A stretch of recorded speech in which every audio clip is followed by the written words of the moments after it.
Bonjour, bonjour. Donc une deuxième vidéo sur les suites géométriques. Donc dans une vidéo précédente, j'ai mis en évidence comment on démontrait qu'une suite était géométrique ou qu'elle ne l'était pas. Donc là, on va considérer que son caractère géométrique est acté et on veut cette fois-ci connaître l'expression de un en fonction de n. Alors, pour quelle raison? Je donne un petit exemple. Je considère que j'ai une suite un. Je sais qu'elle est géométrique. Sa raison Q est égale à 2. Et on me donne son premier terme qui est U0 égale moins 3. Voilà. Première demande, on me demande de calculer U2. Voilà, donc calculer U2, ça ne demande pas de mettre en place une formule quelle qu'elle soit. Je vais réutiliser le propre d'une suite géométrique. Donc U0 est égal à moins 3, puisqu'elle est géométrique. Pour passer au terme suivant, je multiplie par 2. Donc U1, ça sera égal à moins 3 fois 2, donc à moins 6. Puisqu'elle est géométrique, pour passer de U1 à U2, je multiplie par 2. Et donc U2 moins 6 multiplié par 2, ça va me donner moins 12. Donc pour calculer U2, je n'ai pas besoin de mettre en place toute une armada. Par contre, si on me demande de calculer U indice 503, par exemple, là, forcément, les choses se compliquent un petit peu, puisque U indice 503, c'est 2 fois U indice 502, qui est lui-même 2 fois U indice 501, etc. Donc ça voudrait dire qu'il faut que je les calcule tous pour obtenir celui-ci, ce qui paraît quand même bien long. Donc bien évidemment, ce n'est pas comme ça qu'on va procéder, mais on va aller chercher une formule qui va nous permettre de donner U503 directement en fonction de U0. Voilà, et je vais mettre en place cette formule-là dont vous devrez retenir le résultat général. Je vais considérer que donc, ma suite est bien géométrique. On m'a donné U0 et on m'a donné la raison Q. Et mon objectif, c'est d'obtenir une formule permettant d'avoir immédiatement U indice n sans passer par tous les calculs intermédiaires. Donc U indice 1, eh bien, propre d'une suite géométrique, ça sera donc Q multiplié par U0. U indice 2, eh bien, je prends U1 et je le remultiplie par Q. Alors attention à ne pas commettre une faute qui est quand même assez classique. Je rappelle que Q multiplié par Q, ça ne fait pas 2Q, mais Q au carré. Donc U2, ça sera égal à Q au carré multiplié par U0. Je continue, je multiplie par Q, donc U3, ça sera égal à Q au carré fois U0 fois Q, ce qui donne Q au cube multiplié par U0. Voilà, et ainsi de suite, je continue autant de temps qu'il faut pour mettre en place une observation et la généraliser. Donc quelle est cette observation? Eh bien tiens, quand j'ai voulu U indice 1, je me suis retrouvé avec Q à la puissance 1 fois U0, puisque Q à la puissance 1 et Q, c'est pareil. Quand j'ai voulu U indice 2, je me suis retrouvé avec Q au carré fois U0. Quand j'ai voulu U indice 3, je me suis retrouvé avec Q au cube fois U0. Tiens, eh bien en fait, j'observe que U indice n, c'est donc Q à la puissance n multiplié par U0. Alors, je pourrais me contenter de ça et me dire, bah tiens, je retiens cette formule-là par cœur et je vais réussir à gérer toutes les suites géométriques. Que nenni, en fait, pourquoi ça peut ne pas fonctionner? C'est que si l'énoncé choisit par exemple de me donner U indice 7 et non pas U indice 0, eh bien cette formule-là ne fonctionne pas. Donc plutôt que de retenir celle-ci qui est quand même très particulière, eh bien je vais essayer d'en trouver une qui est plus générale. Donc je vais refaire le même style de procédé avec, donc l'énoncé m'a donné U1, il m'a donné la raison de la suite géométrique. Alors pourquoi il m'a donné U1? Ça peut être un choix de l'énoncé, soit parce que U0 n'existe pas, soit parce qu'on n'a pas eu envie de donner U indice 0. Que vaudra U2? U2, c'est égal à Q fois U1. Que vaudra U3? Eh bien, je multiplie par Q, propre d'une suite géométrique. Q fois Q, je rappelle encore une fois, c'est Q au carré. Donc Q au carré fois U1. Que vaudra U4?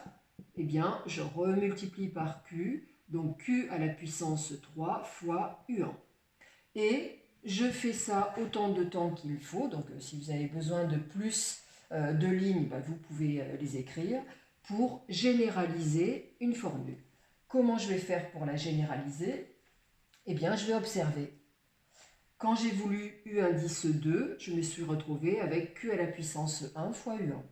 Quand j'ai voulu U indice 3, je me suis retrouvé avec Q à la puissance 2 fois U1. Quand j'ai voulu U indice 4, je me suis retrouvé avec Q à la puissance 3 fois U1.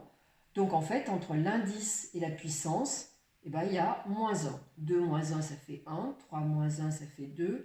4 moins 1, ça fait 3. Je généralise donc UN égale Q à la puissance n-1 fois U1. Voilà. Et là encore, je pourrais me dire, ah c'est super, j'ai deux formules, ça va gérer toutes les suites géométriques. Et toujours pas, parce que si on me donne U7 et ni U0 ni U1, ni cette formule ni celle-ci ne fonctionnent. Donc je continue encore une fois. Je suppose qu'on me donne U2, je suppose qu'on me donne la raison. Alors, ça veut peut-être dire que U1 et U0 n'existent pas, ou peut-être ils existent, mais on n'a pas eu envie de me les donner. U3, U3, ça vaudra Q fois U2. U4, ça vaudra quoi? Eh bien, je multiplie U3 par Q, donc ça vaudra Q fois U2, donc Q au carré fois U2. U5, je remultiplie par Q, donc ça vaudra Q à la puissance 3 fois U2. Voilà, et je continue ainsi jusqu'à généraliser une formule. Et là encore, pour la généraliser, j'observe, quand j'ai voulu U indice 3, j'ai eu Q à la puissance 1 fois U2. Quand j'ai voulu U indice 4, j'ai eu Q à la puissance 2 fois U2. Donc 2 de moins.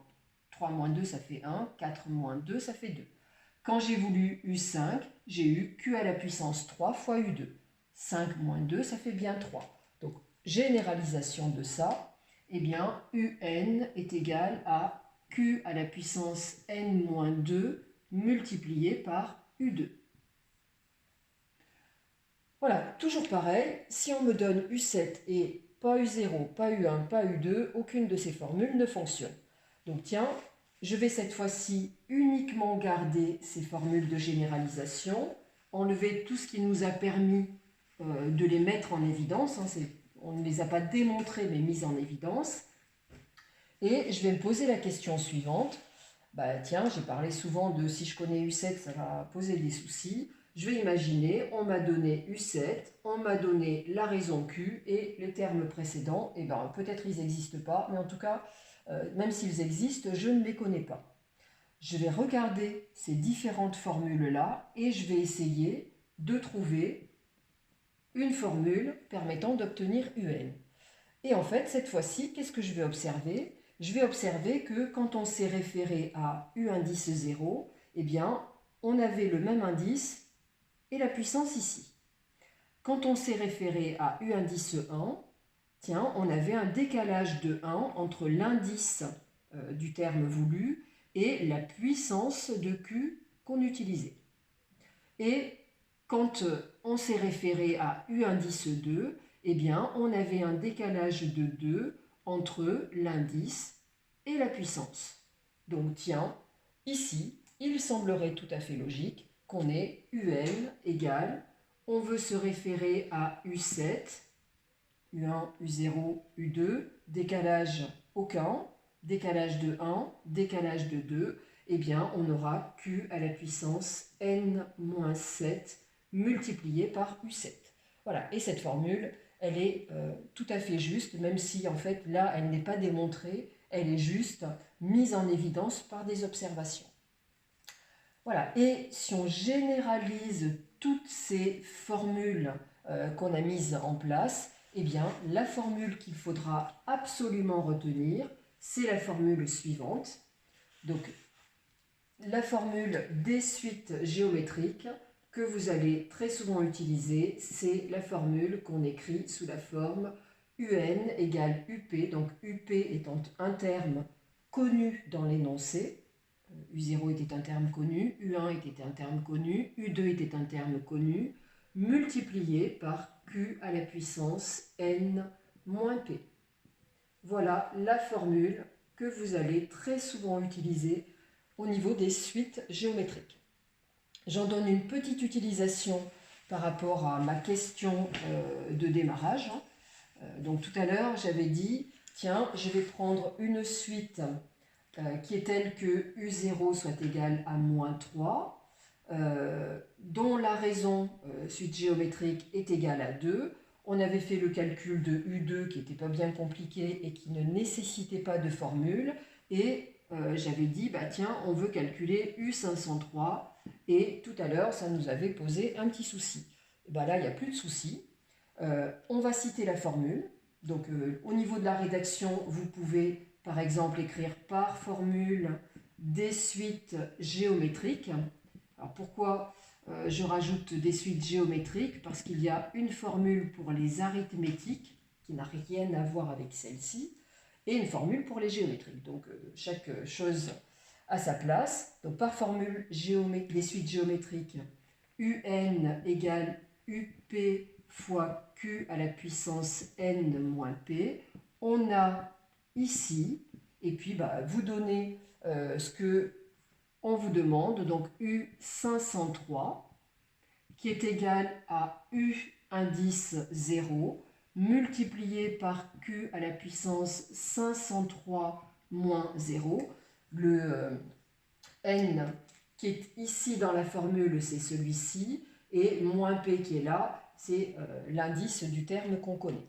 Voilà, et quand on applique les calculs, donc U0, ça donne moins 3, multiplié par la raison Q2 à la puissance 503. Voilà, et d'ailleurs, ce résultat, on le laisserait comme ça, parce que si on essaye de l'obtenir à la calculatrice, c'est un nombre qui est extrêmement grand, et donc la calculatrice va nous donner une écriture scientifique et non pas la valeur exacte.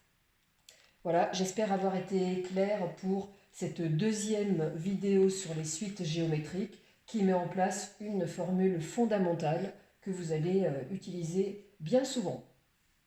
Voilà, bon courage pour votre travail.